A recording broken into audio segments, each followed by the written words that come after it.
আসসালামু আলাইকুম। সুপ্রিয় ষষ্ঠ শ্রেণীর শিক্ষার্থী বন্ধুদেরকে জানাই আজকের ক্লাসে স্বাগতম। আগামী 20 তারিখ তোমাদের ডিজিটাল প্রযুক্তি মূল্যায়ন অনুষ্ঠিত হবে। সেই ডিজিটাল প্রযুক্তি মূল্যায়নের আমরা একটি সাজেশনমূলক ক্লাস করিয়েছি, এখন আরেকটি সাজেশনমূলক ক্লাস করাবো, নট রিয়েল কোশ্চেন এটা। সো সেই ক্ষেত্রে মনে রাখতে হবে রিয়েল কোশ্চেন আসবে হচ্ছে 19 তারিখ, অর্থাৎ আগামী 19 তারিখ তোমাদের রিয়েল কোশ্চেন আসবে। আবার বলতেছি 19 তারিখ রিয়েল কোশ্চেন আসবে 7টার আগে বা পরে, ঠিক আছে? তো সেই পর্যন্ত অপেক্ষা করতে হবে, চ্যানেলটিকে সাবস্ক্রাইব করতে হবে, কারণ আমরা এই চ্যানেলে সম্পূর্ণ রিয়েল এবং শতভাগ কমন কোশ্চেন কিন্তু দিব। কিন্তু যদি কোনো কারণে নির্দেশিকা না আসে, কোশ্চেন না আসে, সেক্ষেত্রে অবশ্যই এই সাজেশনগুলো তোমাদের পড়ে গেলে কমন পাওয়ার সম্ভাবনা রয়েছে। শিক্ষার্থীরা চলো আমরা উত্তরটা দেখি। সো আমরা দেখি, চলো প্রথমে আমরা দেখব আমাদের এখানে বলছে, প্রথমেই দেখো যে দৈনন্দিন জীবনে তথ্যের প্রয়োজনীয়তা ব্যাখ্যা করো। এখন দৈনন্দিন জীবনে আমাদের তথ্যের আসলে প্রয়োজনীয়তাটা কী? দেখো উত্তরে আমরা দেখি আমাদের দৈনন্দিন জীবনে প্রতিটি ক্ষেত্রে তথ্যের প্রয়োজন হয়। ঘুম থেকে উঠে ঘড়ির সময় দেখা থেকে শুরু করে ঘুমানোর আগ পর্যন্ত সময় তথ্যের প্রয়োজন। তারপরে কি বলছে দেখো, দৈনন্দিন জীবনে প্রতিটি মুহূর্তে আমাদের ছোট বড় সিদ্ধান্ত নিতে হয়, যা আমরা খুব একটা লক্ষ্য করি না। এই সিদ্ধান্তগুলো নেওয়ার জন্য তথ্যের প্রয়োজন হয়, তাই দৈনন্দিন জীবনে তথ্যের প্রয়োজনীয়তা অনেক বেশি। সো এটা গেল হচ্ছে প্রথম কোশ্চেন। দ্বিতীয়টা বলছে কয়েকজন বন্ধু বাসায় বেড়াতে এলে কিভাবে খেলার ধরন নির্ধারণ করা যায়। এক্ষেত্রে কী ধরনের তথ্য প্রয়োজন হবে ব্যাখ্যা করো। কয়েকজন বন্ধু বাসায় বেড়াতে এলে আবহাওয়া ভালো থাকলে মাঠে গিয়ে খেলা যায়, বৃষ্টি হলে বাসায় বসে খেলা যায়। সেক্ষেত্রে কতজন আছি তার উপর নির্ভর করে খেলা নির্ধারণ করা যাবে। খেলার জন্য যদি কোনো সরঞ্জাম প্রয়োজন হয়, সেগুলো আছে কি না তার নির্ভর করবে কি খেলা যাবে। এক্ষেত্রে তথ্যের প্রয়োজন হবে আবহাওয়ার তথ্য এবং কী খেলার সামগ্রী, সেই জিনিসগুলো প্রয়োজন হবে। বিশেষজ্ঞ বলতে কি বোঝায়, উদাহরণ দাও। যে বিষয়ে তথ্য প্রয়োজন সে বিষয়ে যার যথেষ্ট জ্ঞান রয়েছে তাকে বিশেষজ্ঞ বলে। যেমন যদি স্বাস্থ্য বিষয়ক নিয়ে তথ্যের প্রয়োজন হয়, তাহলে নির্দিষ্ট সময়ের চিকিৎসক।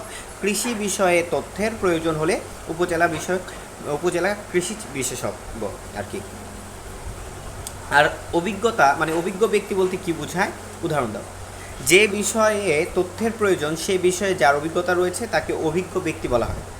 কৃষি বিষয় হলে কৃষক, কোনো নির্দিষ্ট রোগের উপর হলে ওই রোগে আক্রান্ত ব্যক্তি। তারপর হচ্ছে প্রত্যক্ষদর্শীকে উদাহরণ দিয়ে বুঝিয়ে দাও। কোনো ঘটনা যে নিজে দেখছে তাকে প্রত্যক্ষদর্শী বলে। যেমন মুক্তিযুদ্ধ নিয়ে কোনো তথ্য প্রয়োজন হলে উৎস হতে পারে একজন মুক্তিযোদ্ধা। ভুক্তভোগীকে উদাহরণ দিয়ে বুঝিয়ে দাও। যে বিষয়ে তথ্যের প্রয়োজন সে বিষয়টির কারণে সরাসরি ক্ষতিগ্রস্ত হয়েছে এমন কাউকে বলে ভুক্তভোগী। যেমন যদি হয় অ্যাসিড নিক্ষেপের শিকার, তাহলে তথ্যের উৎস হতে পারে অ্যাসিড নিক্ষেপের শিকার হয়েছে এমন কেউ বা তার অভিভাবক। কোনো তথ্য ইন্টারনেটের মাধ্যমে খুঁজে পেতে সার্চ ইঞ্জিন ব্যবহারের সুবিধা হলো, ইন্টারনেট হলো lakh crore computer network. Internet নিজে তথ্য খুঁজতে গেলে আমরা অনেক সময় ক্লান্ত হয়ে যাব। এ কারণে যখন আমরা কোনো তথ্য খোঁজার দরকার হয়, আমরা সার্চ দিলে ইঞ্জিনের সাহায্য নিই। সার্চ ইঞ্জিন আমাদের কাঙ্ক্ষিত তথ্য ওয়েবসাইটগুলোর তালিকা আমাদের সামনে উপস্থাপন করে, ফলে তথ্য ইন্টারনেটের মাধ্যমে খুব সহজেই খুঁজে পাওয়া যায়।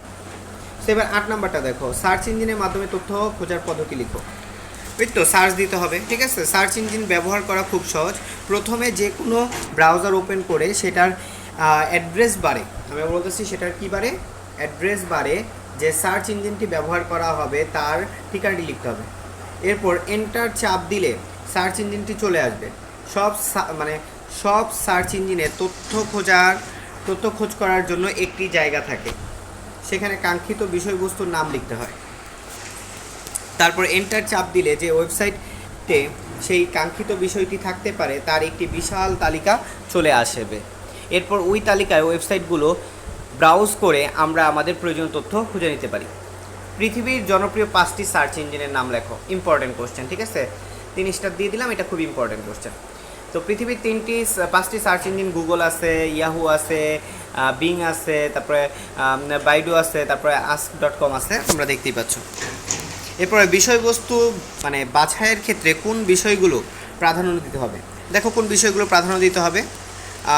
তোমরা দেখতে পাচ্ছ যে বিষয়বস্তু যেন একটু স্বতন্ত্র বা আলাদা হয়, বিষয়বস্তু নিয়ে পর্যাপ্ত তথ্য আছে এবং আমাদের পক্ষে সেটা খুঁজে বের করা সম্ভব হবে, সেটি নিশ্চিত হবে হয়ে বিষয় নির্বাচন করতে হবে। বিষয়টি যেন খুব জটিল না হয়, এই জিনিসগুলো আর কি বিবেচনা করতে হবে। এই কাজ করতে গিয়ে যেন আলাদা অর্থ ব্যয় করতে না হয়, সেটিও বিবেচনা করতে হবে। কোনো বিষয় নিয়ে কাজ করতে চাই তা শিক্ষককে জানাবো এবং শিক্ষকের মতামত নিয়ে বিষয়টি চূড়ান্ত করব। তারপর বলছে তথ্য যাচাই কিছু সাধারণ নিয়ম। তথ্য যাচাইয়ের কিছু সাধারণ নিয়ম হলো, কোনো মানবীয় উৎস থেকে তথ্য নিলে সবার আগে লক্ষ্য রাখতে হবে যে তথ্যটি দিচ্ছে সে কতটা বিশ্বাসযোগ্য। কম বিশ্বাসযোগ্য মানুষের কাছ থেকে তথ্য আরও একজনের সাথে যাচাই করে নেব। সে আমাকে তথ্য দিছে, তার ওই তথ্য দেওয়ার ব্যাপারে নিজস্ব কোনো স্বার্থ আছে কি না। যদি সেই রকম থেকে থাকে তাহলে আমাকে বিবেচনায় আনতে হবে যে আমি সে তথ্য কতটা বিশ্বাস করব। সো এই ছিল আমাদের কি বলে আজকের সাজেশনমূলক ক্লাস। যেই টপিকগুলো দেখাইলাম খুবই ইম্পর্টেন্ট শিক্ষার্থীরা।